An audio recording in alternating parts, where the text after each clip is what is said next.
It's now 6:03 by my timepiece.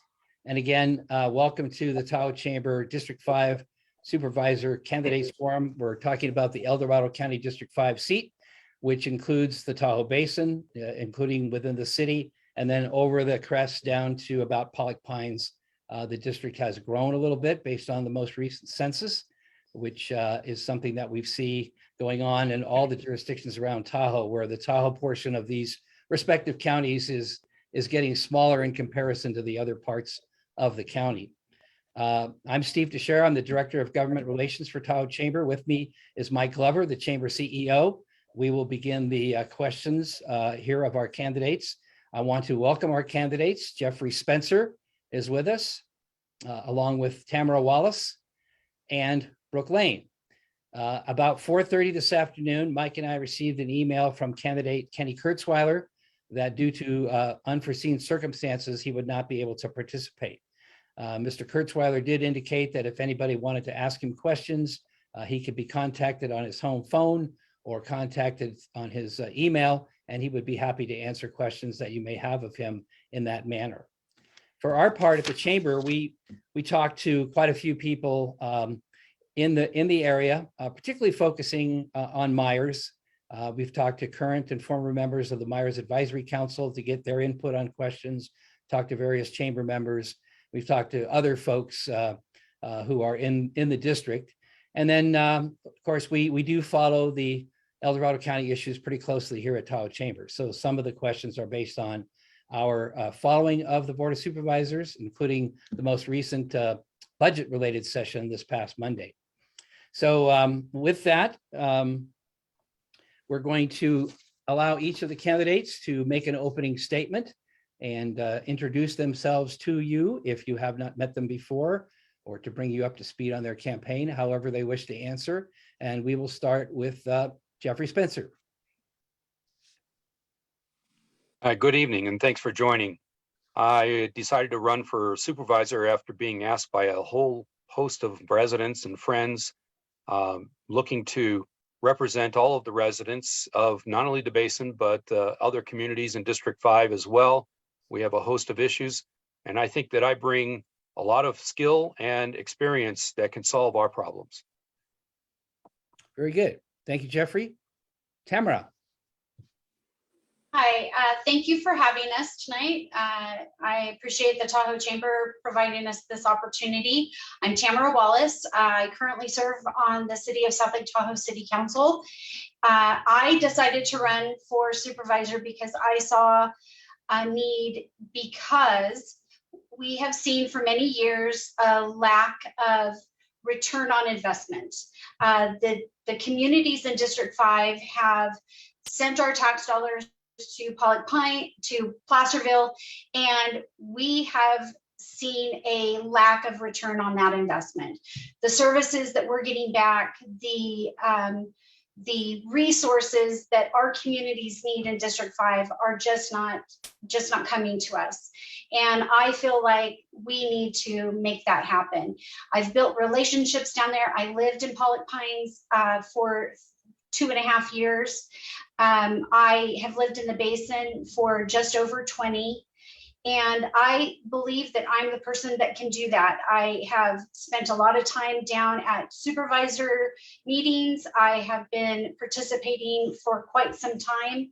I have been campaigning for 1 year now, and spent a lot of time doing my homework, just like I did before I was on city council. And I really feel that now is the time for someone with my set of skills and with my relationships that I've built. The thing that I have found is that you really need to count to 3 in order to get the things that we need here in the basin and here in District 5. And I feel like I can do that. So that's why I'm running, and I look forward to answering the questions tonight. Thank you, Tamara. Brooke Laine. Thank you, sir. And thank you to the Chamber for putting this forum together. It's hard to do via Zoom, but we have to adapt to the changes, so we do so. My name is Brooke Laine, and I am running to be your representative to the Board of Supervisors representing District 5. I am a lifelong El Dorado County resident, and I have experience in both the public and the private sector. I was elected I was an elected official for 10 years, and I served 2 terms as mayor. I work well with the agencies around the basin and have served on most of their boards, including the Tahoe Regional Planning Agency, the Tahoe Transportation District, the California Tahoe Conservancy, Solid Waste Management, Clean Tahoe Program, LAFCO, and the Cal Tahoe JPA, which is the organization that runs the ambulance service up here in the basin, both the county and the city. I have a degree in economics from the University of California at Santa Cruz. I'm a wife, a mother. I'm a former elected official, and I ran our family business for over 20 years and worked in the banking industry for over 10. I understand our district and I understand our issues: healthcare, police and fire, insurance cancellations, infrastructure improvements, climate change, tourism, traffic, vacation home rental enforcement, certainly snow removal. And it's interesting that each of the 11 communities that are represented in District 5 will all probably approach these issues with different solutions, but many of the issues are the same. Compromise is challenging. My record shows that I work conscientiously with all sides of an issue to come to fair and meaningful solutions.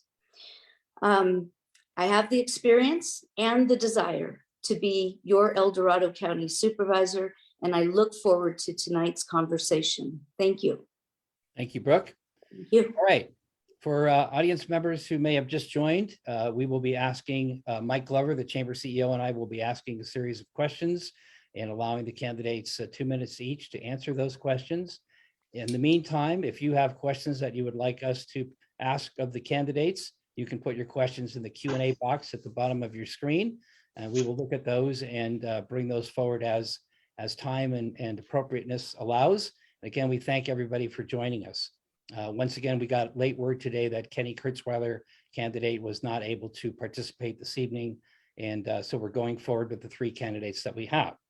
So with that, I'm going to turn to Mike Glover, the Tahoe Chamber CEO, to ask the first 3 questions. Mike. All right, so what we're going to do is I'll ask the question. We're going to go in a rotating order. Well, actually, the first question, the first answer will come from candidate Spencer. But you will all each get a chance to answer the same question, and then we'll go forward from there. So the first question is, what are you doing specifically to prepare for your role as the El Dorado County District 5 Supervisor if elected? Candidate Spencer, you go first. Okay, can you hear me okay? I saw I was muted, but what I've been doing is looking at and discussing the various issues and problems, not only with our residents here in the basin, but across the communities that are covered by District 5. But even more so, looking at what are the different issues that are further down the slope that aren't in our district. Because as one of the Board of Supervisors, we have to come to agreement as a board that represents the entire county. I've been looking at the budget and looking at where the items are that we need to do that are essential and how they are funded. And then what is it that is possibly underfunded and needs attention, or maybe we don't do all that much of business that we keep spreading money around to. We have to focus on what our residents really need and to be able to provide those services. Very good, thank you. Candidate Wallace, your response, please. So I've been doing much the same that I did when I wanted to be on city council. I've attended the last year's worth of meetings. Now, there are some conflicts with that because we have city council meetings on the same day and times as some of the Board of Supervisors meetings, but I've been able to go back and watch. I've been able to, the good news is I've been able to attend by Zoom. However, I have made the trek to Placerville for several of the meetings. I have spent approximately 1 to 2 days a week on the West Slope over the last year. I have the ability to be flexible in my schedule that way. So I've spent an awful lot of time on the West Slope, and I have built relationships. I've been spending time building relationships in District 5, but more importantly, in the entire county, because one of the things that I have found is that a lot of times both the supervisors that are currently on the board and people in the county, they think a supervisor in District 1 or District 2 across the board, that district supervisor only represents that district. And yes, we are elected by our districts, but we represent the entire county because we vote on issues across the county. And so I think it's really important that all of the supervisors understand everything that goes on in the entire county. We need to know land use issues in El Dorado Hills as much as we do in Pollock Pines and in the Basin, and what's going on in Tahoma. And it's so completely different what happens in Cool than what happens in South Lake Tahoe. But we have to know that. And so that's what I've done, is I've been doing my homework. I've been learning what's going on in our county, and I've spent the entire year doing it. Thank you. Candidate Laine, your response, please. Thank you. Well, I like to study issues. So I've been I've taken some time to look at the homeless issue down on the West Slope in particular, because the Tahoe Coalition for the Homeless has done such a great job up here in Tahoe on that issue. But I really wanted to understand the issue of homelessness down on the West Slope. So I have spent some time diving into that, as well as the Parker development, which is an ongoing large development right now that the community down on the West Slope is very divided over. In addition, I've been looking at the Ford Bay Park, which is a project that they're working on down there. And the one thing I have learned about the people of Pollock Pines is they're very proud of their history.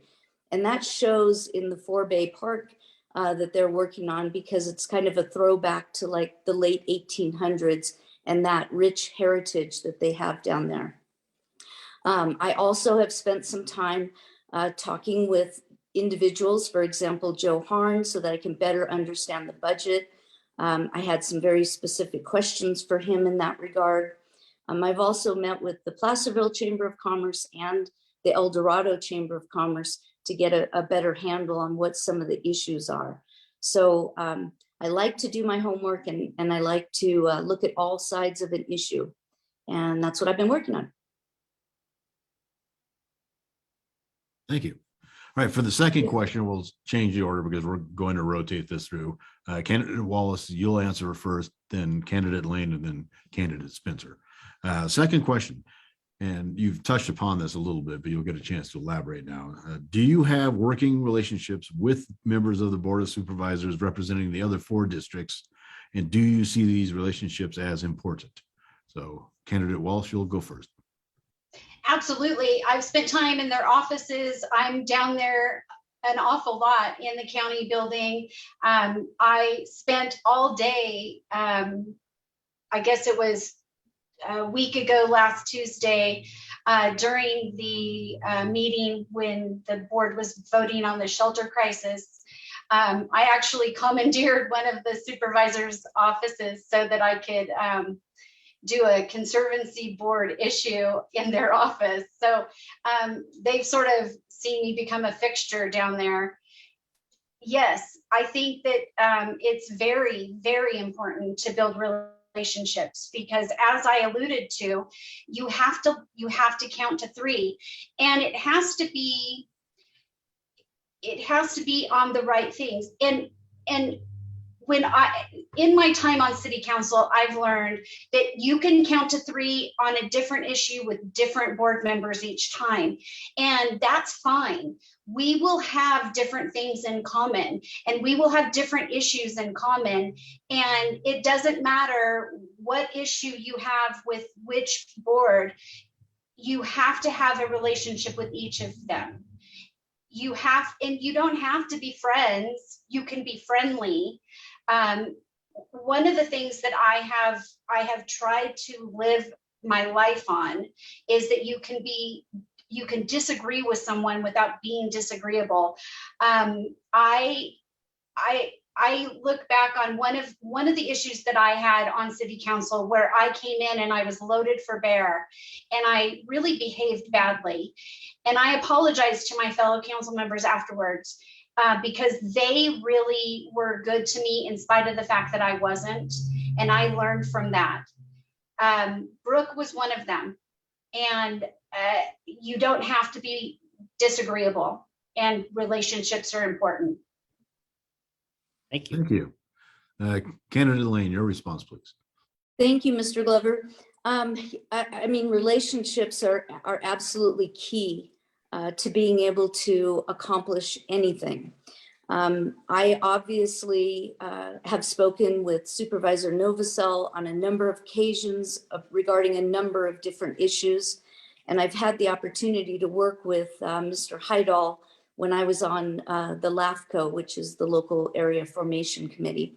So I've watched several supervisor meetings and have been very interested in Supervisor Parlin and how she kind of approaches things, Supervisor Thomas and her thoughts and her approaches, and of course, Supervisor Turnbull. So I look forward to meeting them at the appropriate time. But also establishing key relationships with the chief administrative officer and the legal folks and the various different department heads are all things that will mature as I'm able to dive into the job. Thank you. Thank you. Candidate Spencer, your turn. Okay, hi. I have spoken with all of the supervisors at some points, but as far as developing a relationship, that has yet to be done. It is important to have relationships and have partnerships with all of the people you work with. I have developed a lot of partnerships across the region that I can also tap into because not all of our problems are within our region. Some come from outside the region. I think one of the key things is that I've been noted to be able to put together partnerships. The U.S. Department of Transportation, the Secretary of Transportation, awarded me the second highest award for developing partnerships when I worked for the U.S. DOT. So it's well noted. I work with people very well. And I think one of the key items is that we need to have dialogue. We need to understand where each other is coming from and then to be able to come to some compromise. And that is how we get things done. That's what produces solutions. To be able to listen, understand, and then to be able to compromise. Thank you. Thank you. All right, Candidate Laine, you'll answer first this next question, and then Candidate Wallace, and then Candidate Spencer. It's a little bit longer. So what are the 2 or 3 biggest concerns you hear from people in the greater Myers area? We're talking about the El Dorado County unincorporated area outside of the city. And then what are the 2 or 3 biggest concerns you hear from people in District 5 outside of the Tahoe Basin? So Candidate Laine, would you respond, please? Wow, okay. Taking notes here real quick. Okay, so within the Myers area, of course, vacation home rentals is the topic of the day from a myriad of different standpoints. But what I have found is that the residents in the Myers area are very, they're not, blow the whole thing up, or, we need more. They're very much like, let's have enforcement. Let's get local enforcement. Let's enforce the ordinance. I don't mind the VHRs that are in our neighborhood, but I certainly also would, they're very happy with the 900 cap and the 500-foot radius. So I think they feel like we can live with this for now, as long as the rules are enforced. And if at such time that doesn't happen, then we need to look at some other solutions. The other thing I've heard is they really want a crosswalk to go across Highway 50. It's very difficult to get from like the Apache neighborhood down into the neighborhood over by the school. With regards to the West Slope, certainly homelessness is one of the issues that I think is being very much tossed around down there. And with no really good solutions yet on the horizon. I already talked about the Parker development and also the 4 Bay Park, which are things that are important to them down there that I would be very interested in helping them continue to move forward with. Thank you. Thank you. Candidate Wallace, your response, please. Well, I would agree that VHRs are definitely at the top of that list. I think that enforcement is key, and part of that is paying for that enforcement, and they would like to see a lot more of those TOT dollars stay in the community to pay for that enforcement. The other one that I hear a lot, and it sort of is 2 in 1, is paving conditions, the road conditions in the Myers unincorporated areas, and snow removal. They really feel that those 2 are lacking. And then as far as the West Slope is concerned, they also have concerns about development. In a general sense, or in a larger sense, there's the limited growth, no growth, and then they really want to have what Myers has, and that is to develop a community plan so that each of the individual communities that are unincorporated can have some guidelines so that they have a say in what happens in each of their little communities. So those are the things that I've been hearing on the West Slope. Okay, thank you. Candidate Spencer, your turn, please. Yes, I've been talking with a lot of the residents here in Myers, and even beyond Myers itself, but within the county unincorporated areas. And VHRs are definitely an issue. They do not actually want them in the neighborhoods, is what I'm hearing.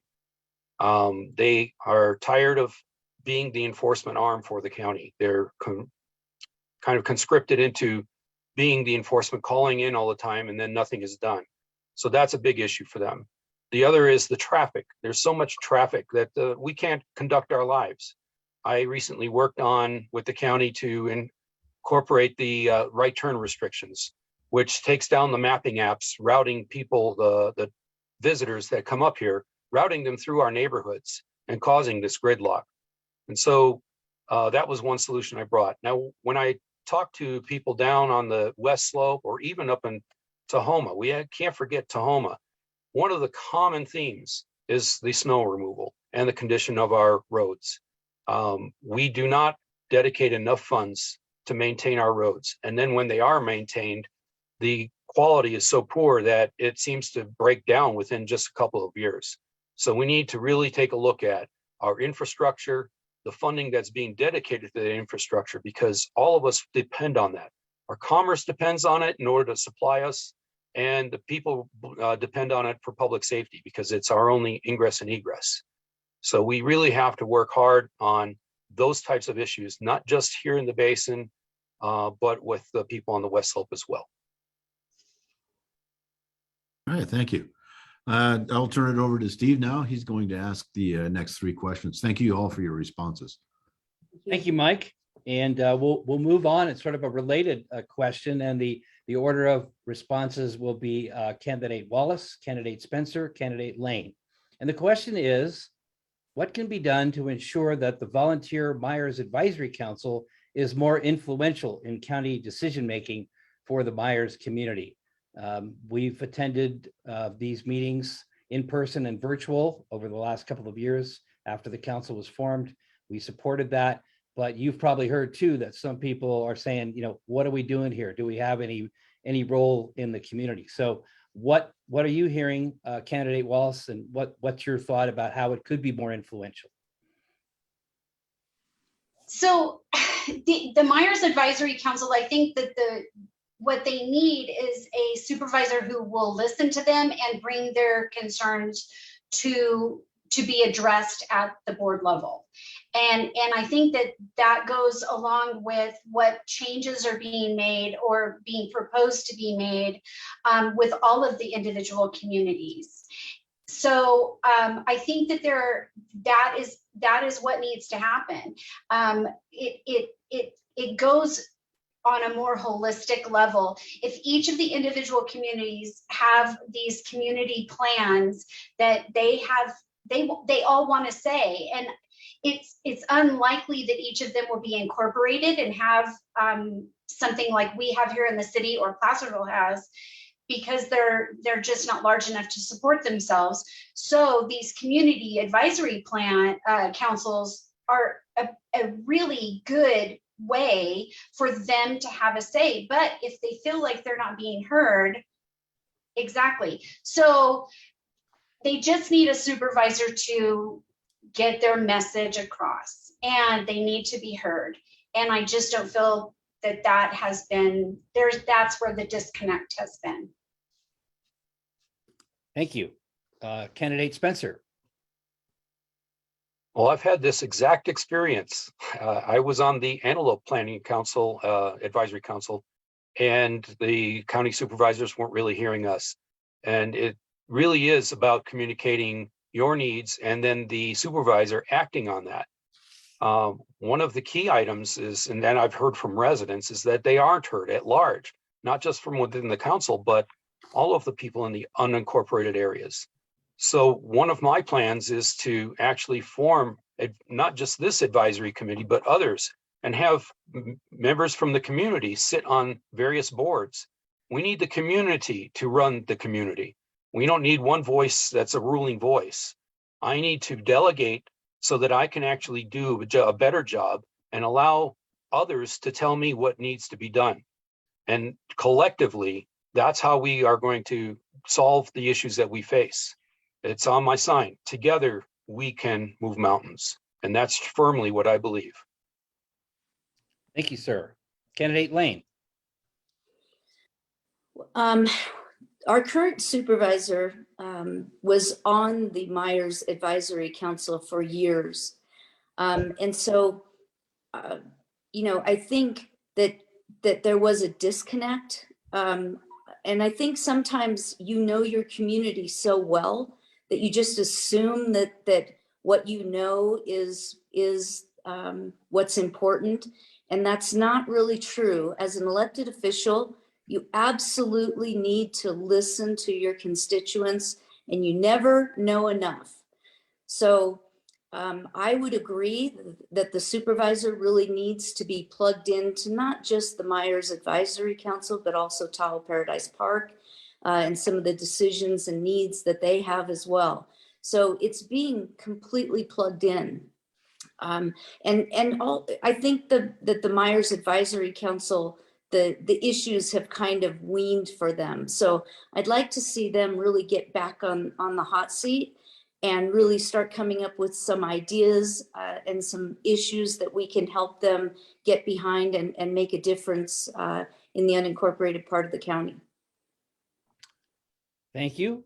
Thank you. We're going to move on to our next question, and the answering order for this question, which will also focus on the Myers area, is Candidate Laine, Candidate Wallace, and Candidate Spencer. So the question is, after a lot of work to develop and adopt the Myers area plan, business and community investment has been slow to come. Although the county has significantly invested in trails and will soon construct a roundabout at Pioneer Trail and Highway 50. What are your ideas for how to improve the investment climate in the Myers area?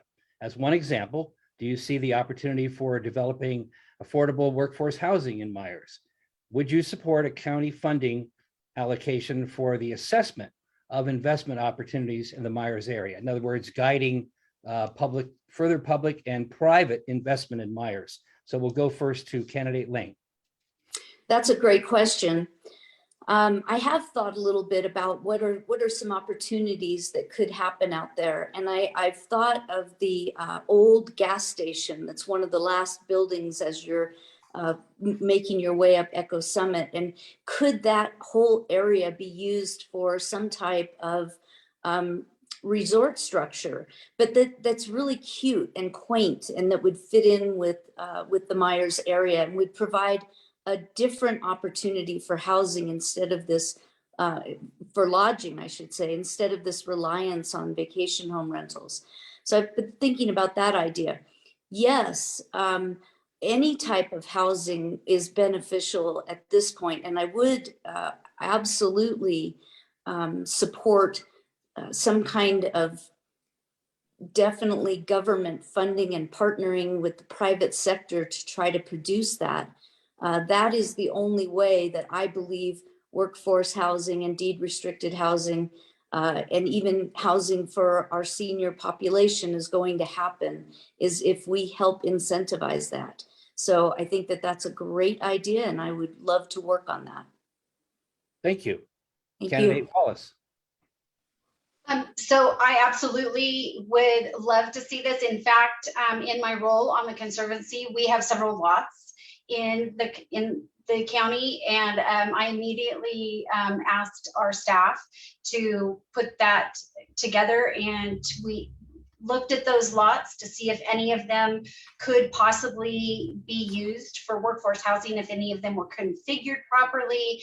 And there is some possibilities in that, because we being the Conservancy have been real instrumental in providing housing possibilities here in the city with Sugar Pine Village, and there's another housing units going in between the crossings at the Y and Tahoe Valley Pharmacy, and then we have another workforce housing, small or tiny home village, possibly going out on Emerald Bay Road. So we, the Conservancy, have been really active in workforce housing here in the city. And because of that, the minute we were working on those, I wanted to see if we could do anything in the county. So I am 100% behind that. And the good news is this supervisor position comes with a seat on the Conservancy board. So we have a really great inroad to affecting change when it comes to housing.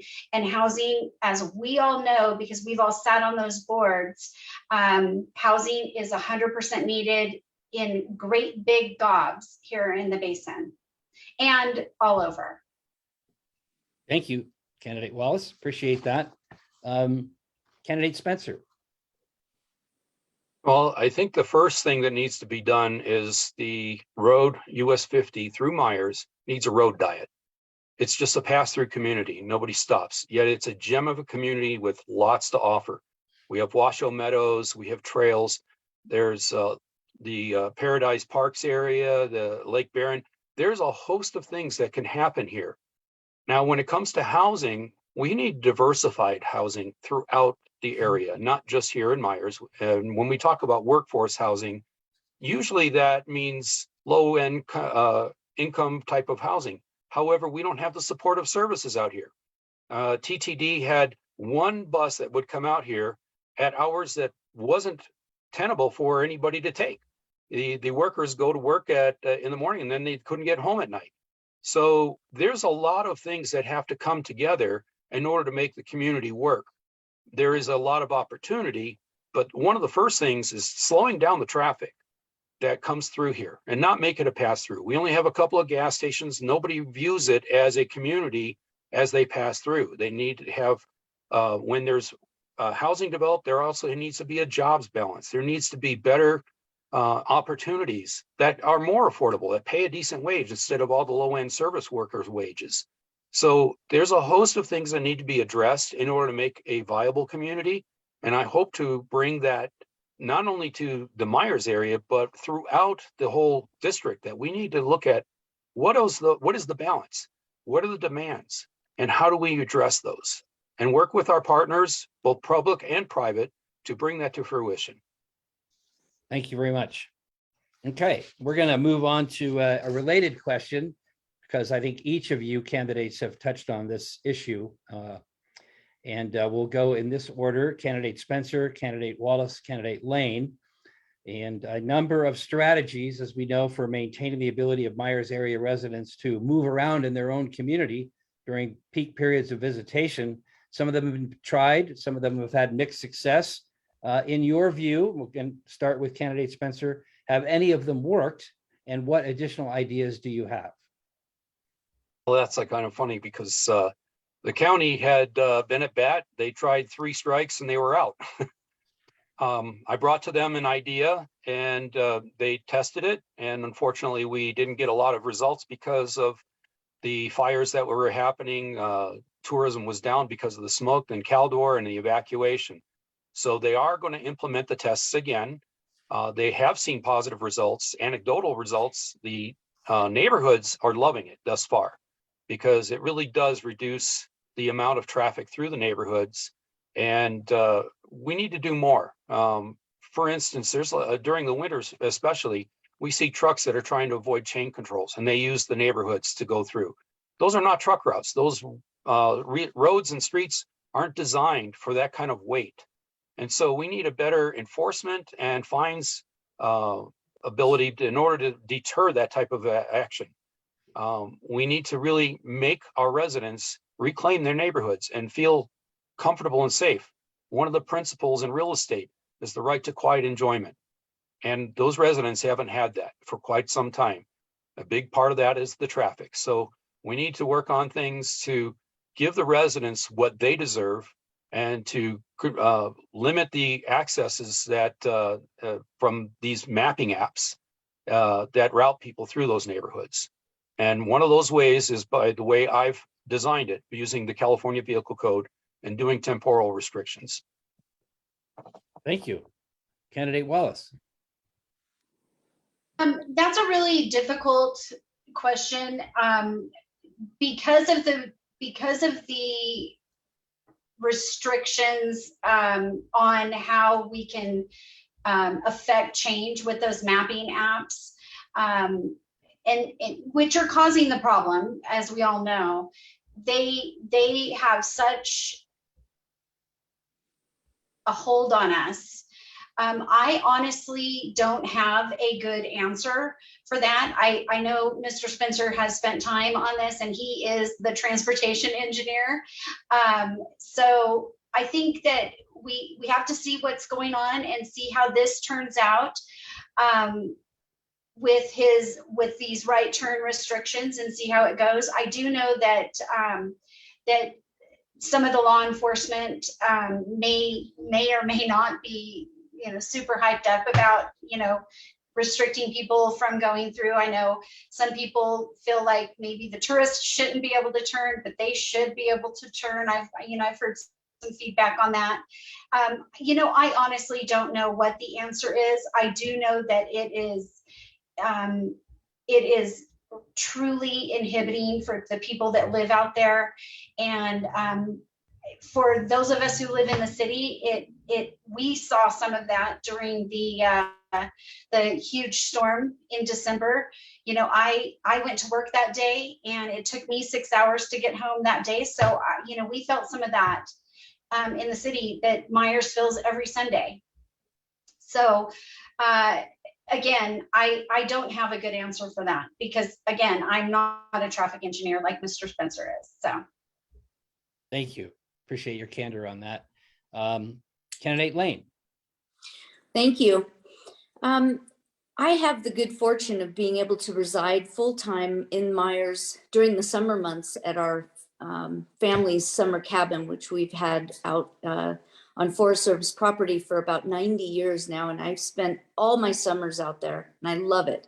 I don't see the traffic problem as intense in Myers during the summer as I do during the winter. So one of the things I would do is encourage the county to not just do this test during the summer months, but to do it during the winter months, where we really see traffic back up into the residential neighborhoods due to the snow impacts and people trying to, as you say, bypass the chain restrictions. So that's one of the first things I would do. The other thing I would do, if I was elected, I would take people like Mr. Spencer, who this really is what they're good at and what their passion is, and I would pull them into a meeting with other professional transportation folks and sit down and say, what are the options? What are all the options? Give them all to me, and let's see if we can figure out a multitude of solutions that together might better address the issues that they face out in Myers with traffic congestion. Thank you. Thank you. So proceeding forward from this point, I just want to remind our viewers that they can put a question in the Q&A box at the bottom of the Zoom screen there. You'll see Q&A. You can put questions. We've gotten a couple questions already. Thank you. We're counting on your participation to help broaden the range of questions we ask our candidates. Mike Glover, our Chamber CEO, will ask the next question, and then I will ask the final two, and then we'll pick up with our audience questions. So Mike. Right. So for this question, the order of answer will be candidate Wallace, candidate Laine, and then candidate Spencer. Each of you has actually mentioned several of the important components of this question. So it'll be interesting to get your answer as you elaborate on this. So the question, do you intend to support the proposed November ballot measure to increase the transient occupancy tax, TOT, that increase that rate within the unincorporated area of the county within the basin from 10% to 14%, with the revenue generated dedicated to improve snow removal and road maintenance? So really the fundamental question is, will you support that? Why or why not? Candidate Wallace, you're up. So this is a real difficult one for me because I'm generally anti-tax, and I'm generally against any tax against tourism. However, I think that they need to first go to what is already being generated by TOT and put that towards those things before they go to a new additional tax. However, there's been a lot of history, and there's a lot, the other supervisors really like that money on the West Slope. So I understand why they're doing it and why they're just going to increase it, and they're using the city as a reason for doing it because we have 14% in the project area and 12% in the rest of the community. They're sort of using us as the example. It's real difficult.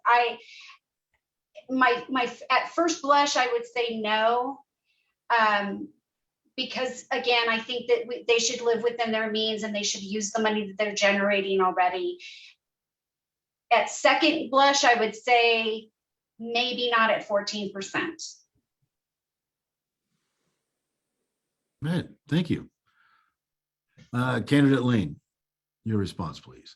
Thank you. Yes, I absolutely support this idea. I didn't know that the county was working on it. And as I've been campaigning for the last 4 months, I actually mentioned this to some of the groups out in Myers that I spoke with, that an increase in the TOT, especially because we're right next door to the city of South Lake Tahoe, and the city of South Lake Tahoe's rates are much higher than the 10%. So I think it's an easy ask, especially to our voters, because it doesn't affect their pocket, but what it does affect are their services. And so I think with regards to the vacation home rentals and the distress that it sometimes causes for some of the neighbors, that if they see this as a way of bringing better snow removal services to the basin and or better road maintenance, and there's a benefit there, that it's a win-win. So I would have no hesitation. What I would want to make absolutely certain is that it comes back to the basin, not to snow removal and road maintenance in general, but that increase from 10 to 14%, that whole 4% comes back to the basin. Thank you. Thank you. And we'll go to candidate Spencer. Spencer, yeah. On the surface, I do support it. Nothing comes for free. We don't get to do the services, and it doesn't come from picking money off of trees. It has to come from somewhere. The TOT is there to mitigate the impacts of tourism, And so we have to have a way to pay our way. The costs have risen, and in order to meet that need, we need additional revenues. The key here is how is it being used? Now it's being sold as dedicated to the roads, but it is still a general tax. And so we could see this shell game of going on, of taking it and moving it to this pot or moving it to that pot.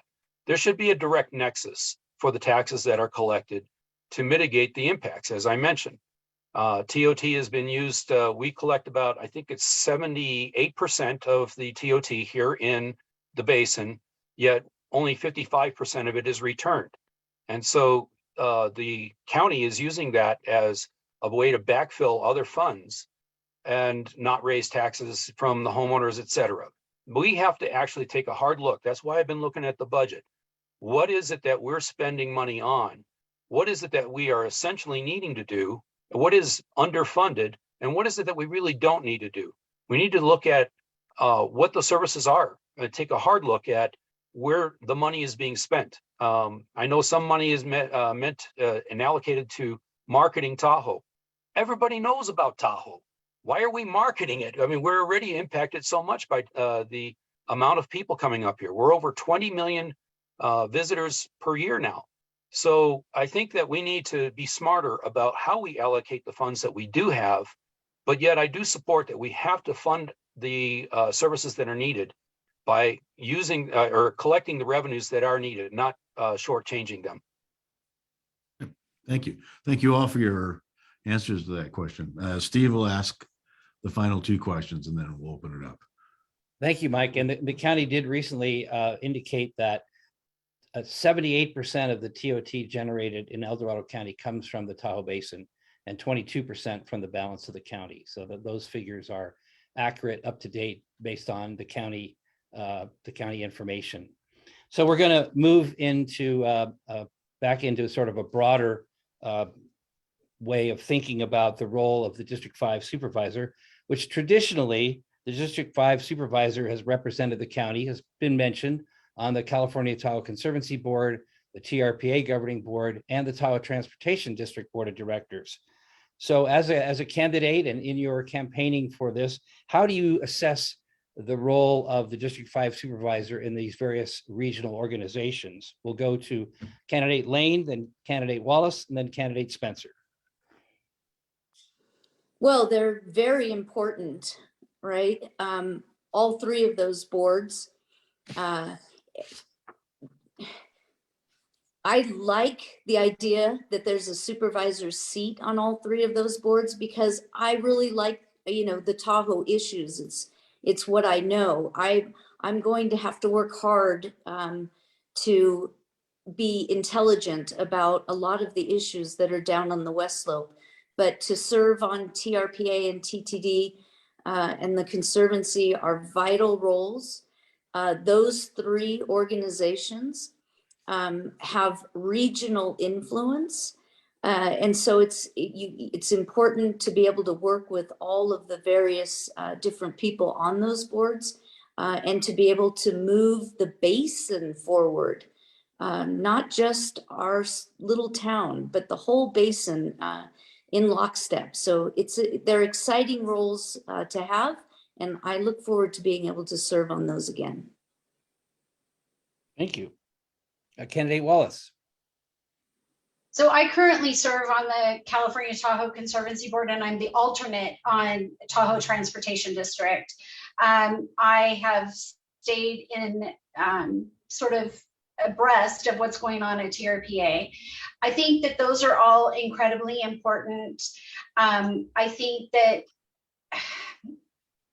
the other supervisors especially don't understand what the District 5 supervisor actually does on those boards because they have different roles. And it's almost like it's two jobs. You represent the county on the Board of Supervisors, and then you represent the basin on those boards. It's really double duty. And as Brooke said, it is you are moving the basin forward regionally, and then you're representing District 5 on the county. It you really have to wear two hats. It's completely different. The roles and responsibilities are so completely different. I have a different take, I think, than maybe some others do on some of these roles. However, I will say I've always described myself as a Teddy Roosevelt conservative. And for any of you who understand what that means, Teddy Roosevelt created the national park system. And I've always believed and raised my children, and I was raised to leave a place better than when I got there. Conservation is super important, and you can't be from California and not want to do that, no matter how conservative you are. And so I just think that we all just have different ways of getting there. Thank you. Candidate Spencer. Those roles are very important, and I have a lot of experience that I would be bringing to the table. I have been on the board of 2 different conservancies down in the valley. Of course, I'm a transportation person, like has been mentioned. I have my expertise has been in transportation most of my career. So sitting on the boards, it's about striking a balance. We have to work on our roads. We have to allow our visitors, but we also have to look at what is the impact on the environment. How do we mitigate that impact? The Tahoe Conservancy is pretty much an environmental type of board. TTD is all at transportation, and TRPA is kind of a hybrid. But as the District 5 supervisor, I would be the expert that brings the pieces of knowledge and the impacts to the rest of the board to discuss the things that need to be done in order to make it right, to make the balance happen, because they would look to this position as being the local expert in order to make their decisions. It is just one voice, and the TRPA board is a very large board from diverse areas and diverse interests. But we have to be able to do the job to convince them, to be able to present the facts and the findings of what's going on here and why do we have these impacts, and then how do we address those impacts. We all need to work together to find solutions, and we need to work together as separate boards as one voice for the Tahoe Basin as well. So I think that this is a very critical position, and you need the expertise from the environmental side, the transportation side, and even within the planning side, because TRPA also acts as the regional planning organization. And planning is a big part of how our communities develop and survive. So I bring all of that expertise to these boards and would be the local expert for them. Thank you. And thanks to each of you for your answer on that question. We have one more, and then we'll go to audience questions. The order here will be Candidate Spencer, Candidate Wallace, Candidate Laine.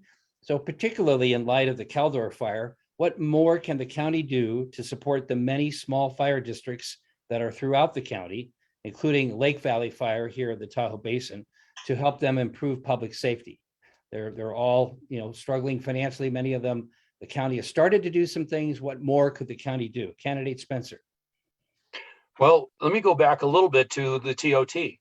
Part of the TOT funding is going to go to the fire districts because they are impacted. They are making a lot of the service calls to the visitors that are here, whether it be an accident, an injury, whatever it is. And so those are costs that they're burdening without the appropriate funding. They need more equipment, better equipment in order to do fire mitigation. They need to work in partnership with some of the other organizations, such as the Tahoe Conservancy and others. We need to be more fire wise. So the county needs to dedicate the funding to fund the services that are needed, but also to do some of the planning. What are the emergency plans? How do we evacuate properly? How do we respond to emergencies such as the Caldor fire? But there are other events as well, not just the fire, but we have mudslides. We have a lot of natural events that occur here.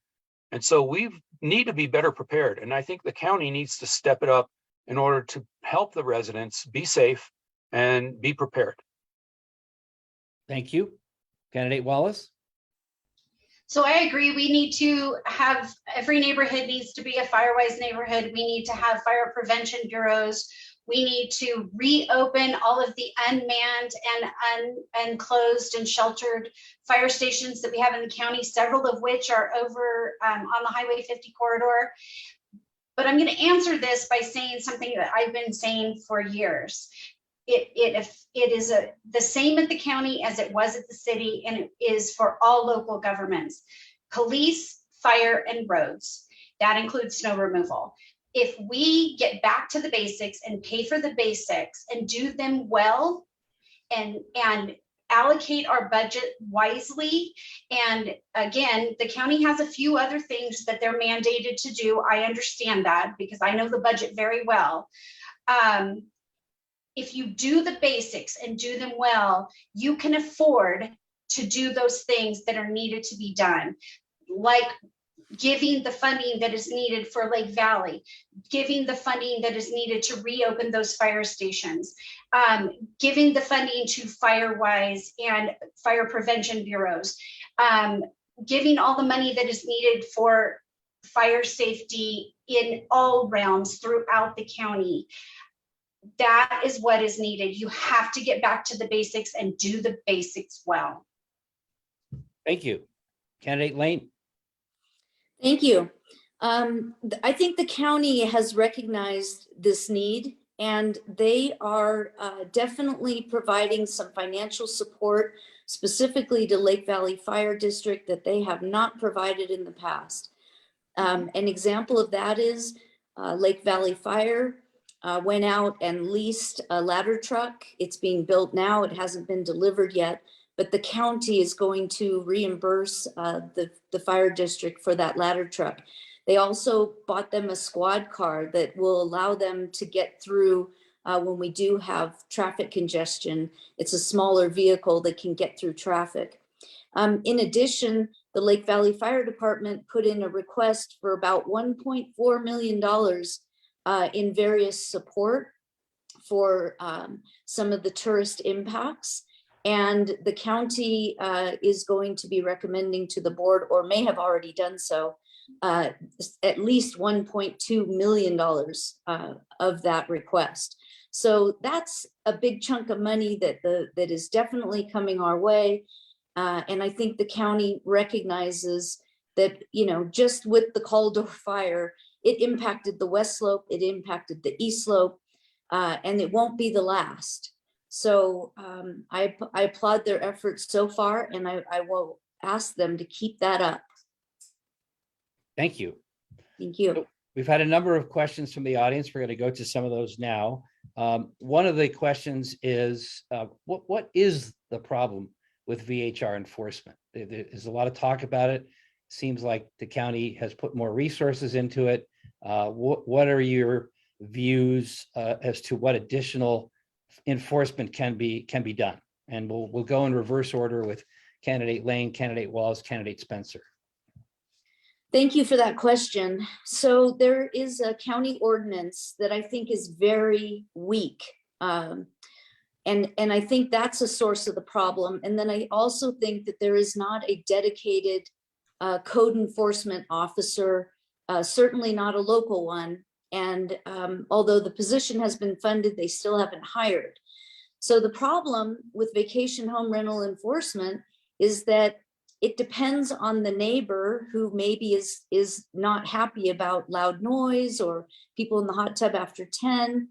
They're required in the ordinance to go next door, get the phone number of the local agent that's responsible for that property, go back to your house, call that local agent, advise them of what's going on their property. The ordinance further states that then the local agent has 30 minutes to respond to the complaint, and they have 24 hours to file that complaint with the county. That is just an inept ordinance, in my opinion. That's asking our residents to be the police, and that is not a good situation. So we do need to better fund code enforcement, and we need to supply them with a code that is black and white, and citations are issued. I have a friend of mine who lives in the unincorporated part of the county. She has a problem VHR across the street from her. She had 83 complaints in 3 years before the permit was finally pulled. The ordinance says that after 3 violations, they may remove their permit. I think that's problem language. I'd like to clean that up. Thank you. Candidate Wallace. So I agree that in addition to it just being a poorly written code, it's also the same problem that all businesses are having in the basin and across the state. Finding an employee to fill that position has been difficult, but it's also an underfunded position, and so more appropriate funding.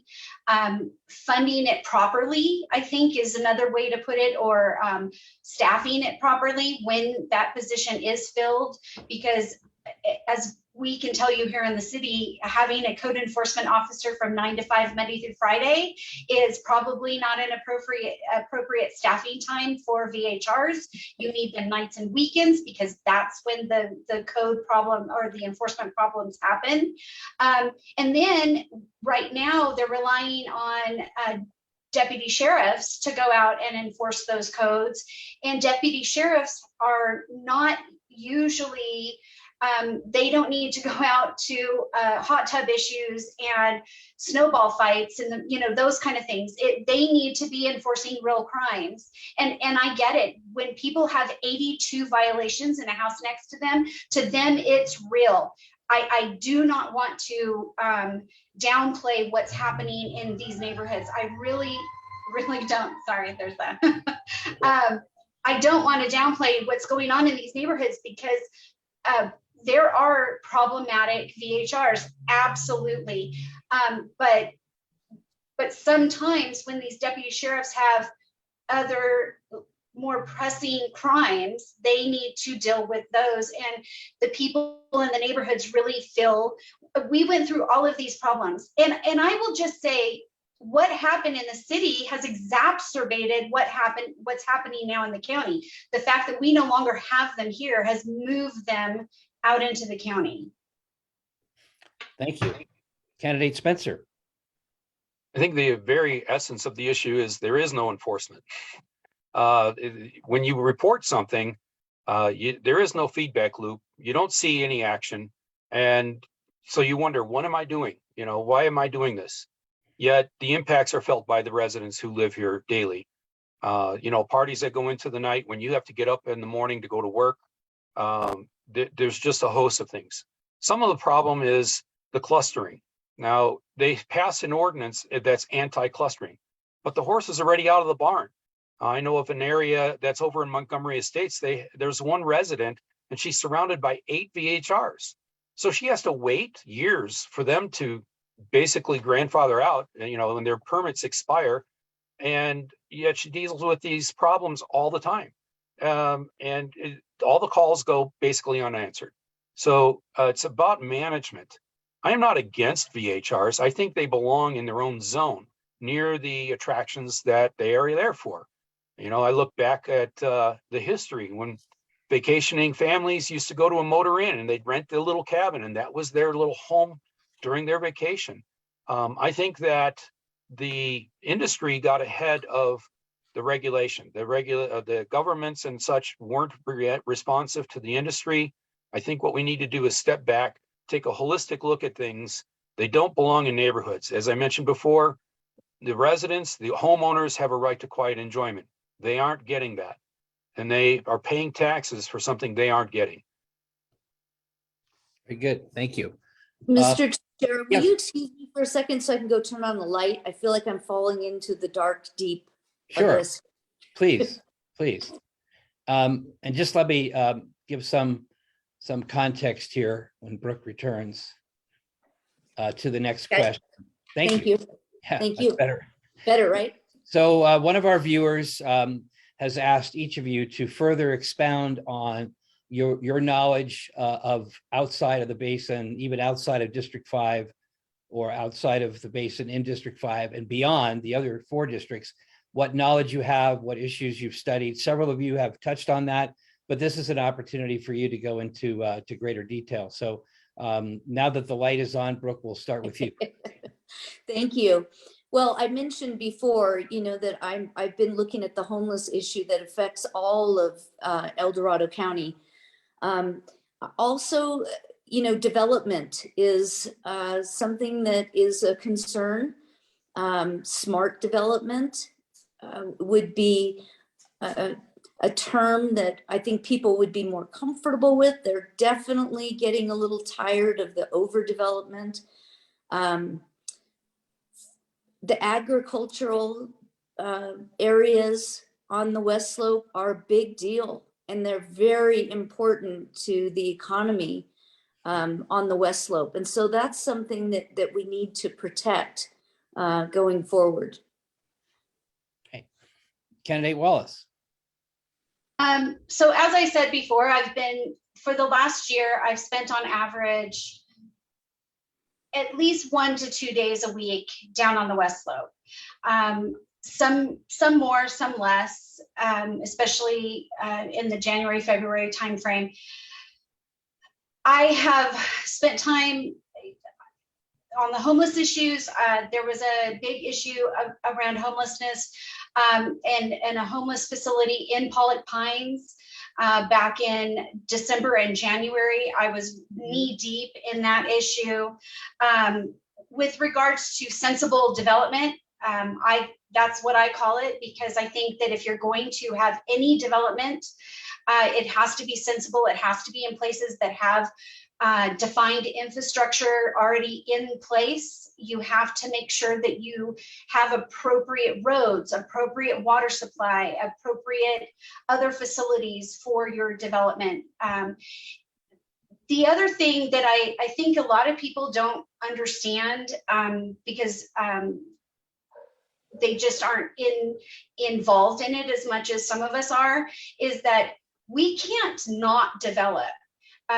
Especially with housing, the state is requiring, we have RHNA numbers, the Regional Housing Needs Assessment, that every 8 years, the state tells us you must provide this amount of housing in certain levels, from low income up to moderate income housing. And they will sue us. The state will sue us if we don't provide that amount of housing. So we have to provide that housing as a jurisdiction, as a municipality, as a county. And so we have to make sure that we provide it, and we have to make sure that we provide it in an appropriate way. And then we have to make sure that it is communicated to the citizenry in a way that they don't feel like they're being taken advantage of. I've been involved in the logging issues, the agricultural issues. I grew up in an ag community, so I've really enjoyed getting to know this county and their issues. So, Thank you. Candidate Spencer. I have a very long history throughout the entire region. Sacramento, reaching up in here to Tahoe. I've served on a host of different boards and such. The areas I've covered are planning and development, transportation, the environment, and the economy. And all of these are needed in order to make a viable community. I think what we are facing is, there is a definite growth up the West Slope, and there have been a lot of sentiment through various measures to try to stay as a rural county. And this is in opposition to some of the state laws, but the state laws themselves are opposing some of other state laws. I recently have been engaged with the governor's office in trying to help them understand that some of the bills that have been passed for auxiliary dwelling units, or what they call granny flats, and other housing initiatives are in direct conflict with CEQA rules. They did CEQA streamlining, which then you don't really understand the impacts. There's no funding that goes back to the cities or the county in order to help make sure that the infrastructure is there for such demand. When you build up, you have more demand on transportation, on your sewer, on your water resources. And so if you don't fund those things, where does that come from? It goes back to the taxpayer. There's also equity concerns. As we look to open lands, where are we going to build for affordable housing? Well, they look to the cheapest lands, which is typically around industrial areas, airports, whatever they can find in order to build cheaply. But that affects the non-English speaking, the people of color. That's a real equity issue as well, which is also covered in CEQA, the HUD laws, and as well as what's called SB 1000, which is another law. So there's a lot of opposition going on, and we need to sit down and discuss what are these impacts? How do we address these things? I think that we need more concentrated type of urbanization down towards Sacramento, where the services are, where the jobs are, and not the encroachment, keep climbing the hill just because somebody wants some open space. There are very real resources here. They're historic and viewshed resources that need to be preserved for our county.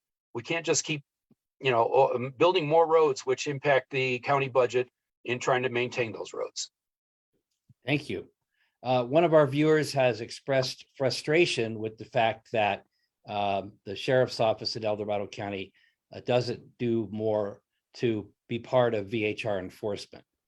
This viewer expresses that they believe the sheriff should have a greater role in VHR enforcement. So we'll go to candidate Wallace on that. I would note that there is an election for sheriff coming up this year because the current sheriff is retiring. So candidate Wallace, your thoughts? Well, just to clarify, there's not much of an election because the current person who is running for sheriff is running unopposed. So it's pretty much a done deal who is going to be our next sheriff, unless there's a write-in candidate. So, I'm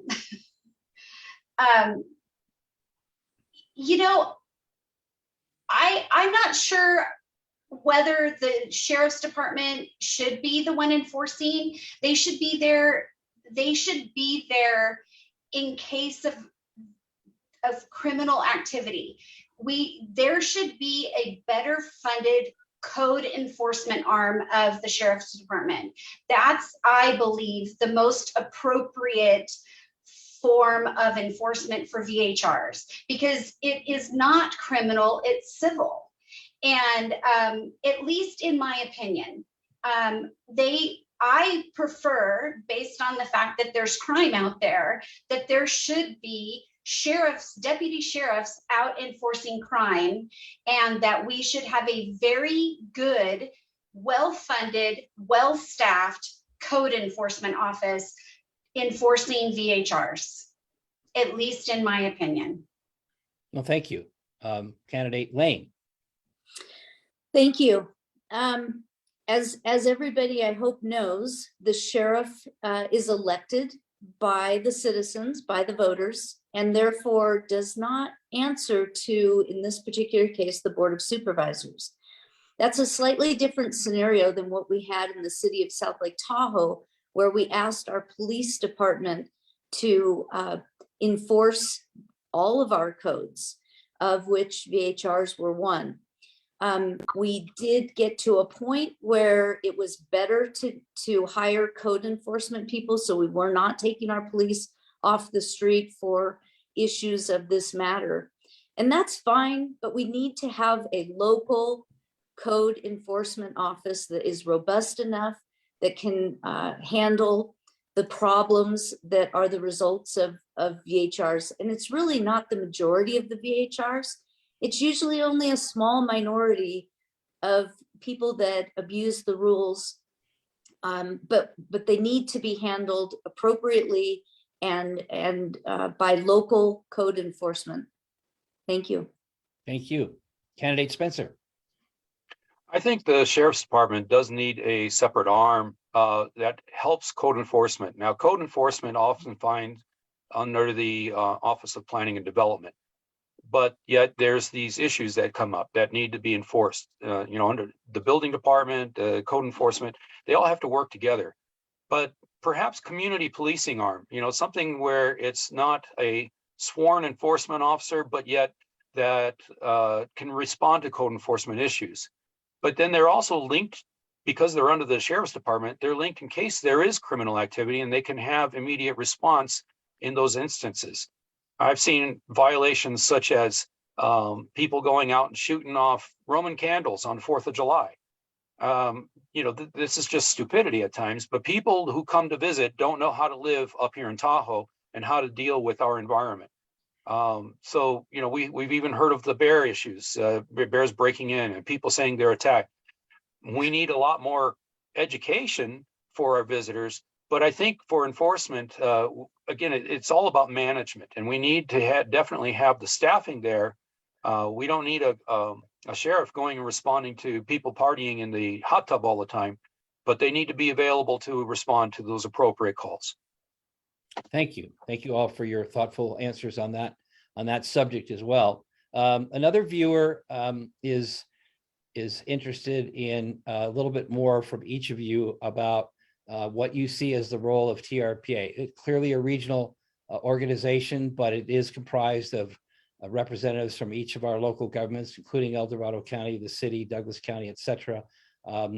What kinds of issues? I mean, TRPA is grappling with a wide variety of issues. Do you see any concern about the direction or things that they're doing that you wish they would not? Those kinds of things. So we'll start with you, candidate Spencer, since you're on the screen there. Thank you. I think the TRPA has had what we would call in project management scope creep. They started with a very essential duty of protecting the environment and looking at those impacts. But soon there was this and then that and other things added, and it continues on. I think we need to go back to the basics. I think TRPA needs to be an environmental organization that is looking to preserve the jewel that we have. We call this a national treasure. It's a world-class destination, but yet we don't treat it like that. Look at the trash that's left behind by our visitors. Look at all of the things that are happening to this lake with the clarity, et cetera. That needs to go back to its roots and know its essential mission and go back to actually doing what it does best. Thank you. Candidate Laine. Thank you for that question. It's partly true what the candidate before me just mentioned about TRPA's role in protecting the natural environment, but you did leave out the other half, which if you read their charter, it's balancing the natural environment and the built environment. So TRPA has much more responsibilities than just the environment. And at the time that TRPA was brought into being by Congress, we had rampant building going on here. And so it's been through their controls that we've been able to really put a stop to that kind of out of control development and put some controls in place and some balances between what that built environment looks like and what our natural environment looks like. Right now, TRPA is receiving billions of dollars from the federal government every year to assist with that. And so their distribution of that money is key. They're helping with the aquatic invasive species in the Tahoe Keys right now, which the Tahoe Keys property owners have been paying for by themselves for quite some time, and they needed help. So I think TRPA sometimes gets out of their lane and gets involved in a level that even they probably are somewhat resentful of. But basically, they've been here for a long time. They're a mature organization. And I can't even imagine, at this point, what we would do without them if we lost all that federal funding, et cetera. So thank you for that question. It's a really good question. Thank you. Candidate Wallace. Well, I also thank you for that question, because this is something I've talked about a lot. I will give TRPA that they really did possibly need to be here and find that balance between our natural and our built environments. However, when they were created, we did not have the state and local ordinances and codes, building codes, that were up to snuff to save those things, to save our environment. But if you look at state building codes and you look at local building codes, they are at such a level now that any new projects that are being built are at such a great level that they are saving our environment now. One of our predecessors, whoever is elected here, said something many years ago that I really respected. And he said, the project is the fix. He was on city council and he was a supervisor in the 5th district. The project is the fix. We have so many of our buildings that were built in the 50s and 60s that are such a drain on our environment that if we were to tear those down and build new now, they would be so much better for the environment. In addition to that, the fact that so much of our land is publicly owned, it will never be overbuilt because of it.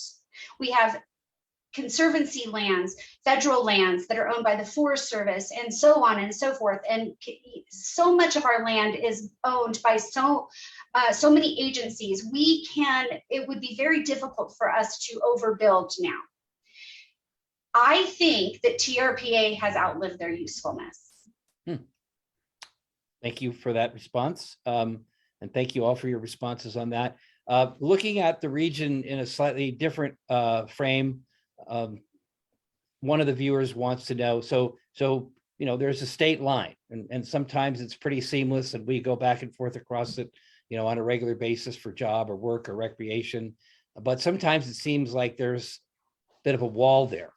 The viewer is interested in your perspectives on, can there be a better relationship between El Dorado County, the city, and Douglas County here on the South Shore? Thoughts on that? Who wants to go first? Okay, Member Laine, then Member Spencer, and Candidate Wallace. Thank you. I think the Calder fire really demonstrated that there should not be a state line. They opened their doors to residents that needed temporary housing until they could figure where to go. They took in people's animals into their rooms as well. And as we all know, they housed many of the firefighting agencies that came in from out of the area and fed them. So, the thing is, we like to sometimes blame state line for some of our woes, but really we're all in this together. We all need to work together. And we've really tried to reach out and have El Dorado County and Douglas County and the city cooperate better together. As a matter of fact, we have a project through TRPA right now, which is the Highway 50 revitalization plan, which goes from Park Avenue on the Nevada side all the way over to the intersection of Highway 50 and Pioneer Trail.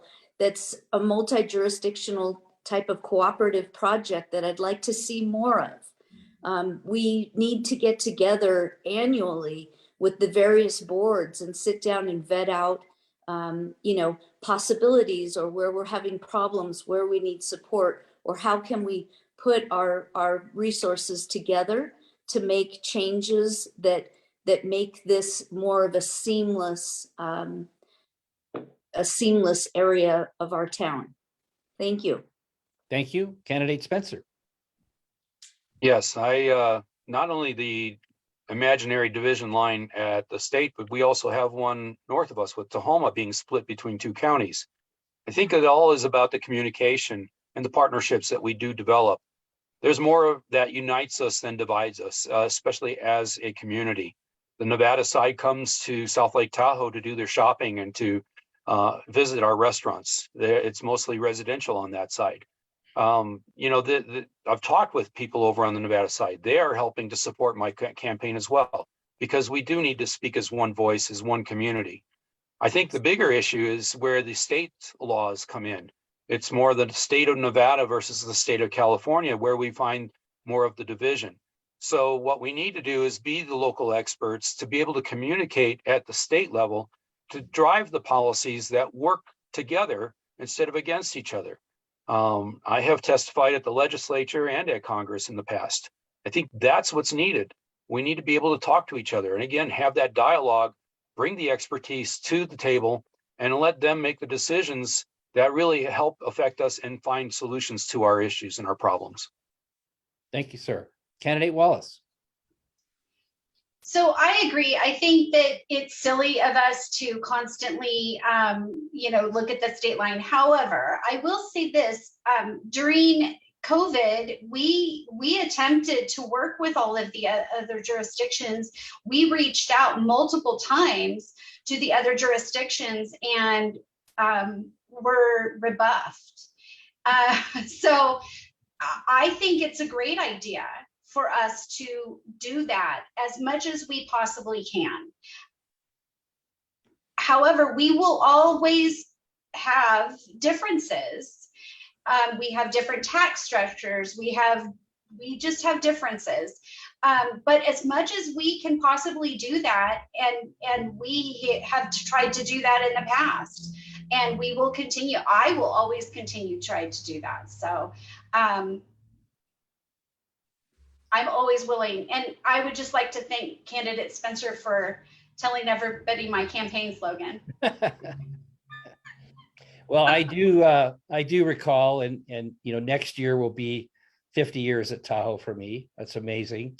But I do recall sometimes when actually a meeting I remember at Lake Tahoe Resort Hotel, formerly Embassy Suites, where the Douglas County Commission, the El Dorado County Board of Supervisors, and the South Lake Tahoe City Council all sat in the room and had a joint dialogue. Some of you may remember that, but that was, I will always remember that, and I'd like to certainly see more of those. I think the chamber has it in their vision plan for 2025 that there would be more meetings of the local jurisdiction. So at any rate, we've covered all the audience questions that we received. We want to thank them for their participation and excellent questions. And it's now time for us to give each of you candidates an opportunity to make a closing statement and of course, let people know how they may contact you in your campaign. So we'll start out with candidate Wallace. Well, I just want to thank you again for holding this. Every opportunity that the public has to see us in action and see the differences between the candidates is a good opportunity.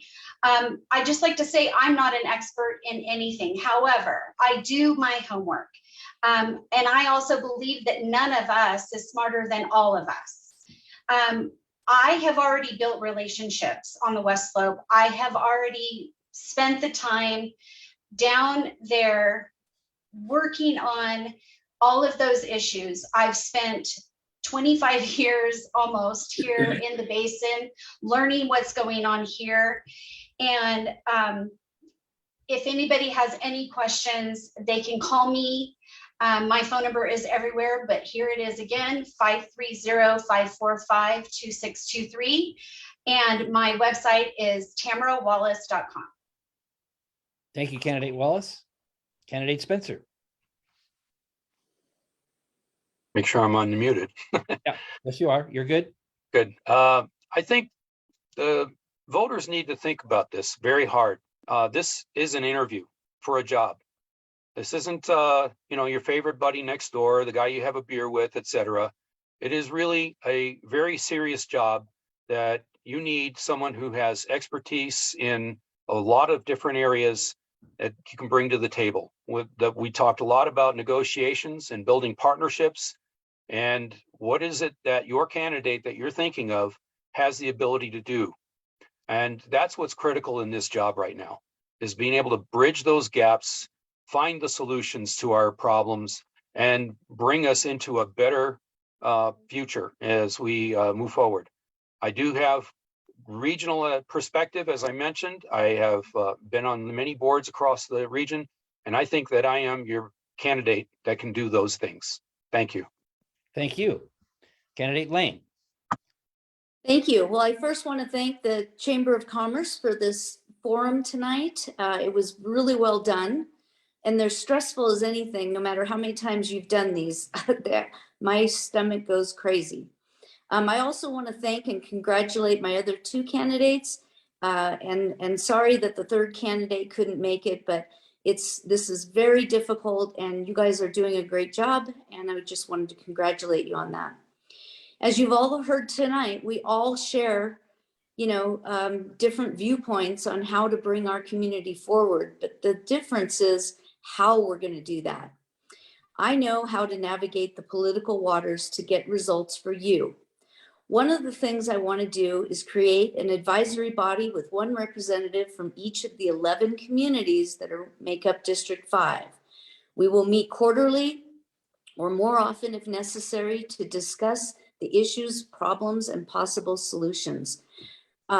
I can be reached at area code 530-318-9107, and our website is electbrookelane.com. And I respectfully ask for your vote on June 7th. Thank you. Thank you. And we want to thank all of you candidates. This is a particularly challenging time to be a political office holder. There's a lot of polarization, but as you all have pointed out in your various ways, the need to come together. And so thank each of you for stepping up to be a candidate in this challenging time when true leadership is necessary. And good luck to each of you. I want to thank those who have participated and let folks know that we will rebroadcast this forum on our Facebook page, on our chamber website, and we'll let you know if we have other opportunities to share it with the community. Again, thank you to the candidates. Thank you to the audience. Thank you to Mike Glover, our chamber CEO, and to Elle Prax, our communications manager, who has handled the Zoom. And again, thank you all very much, and we'll see you all again very soon. Have a pleasant rest of your evening. Thank you. Thank you. Thank you. Thank you all.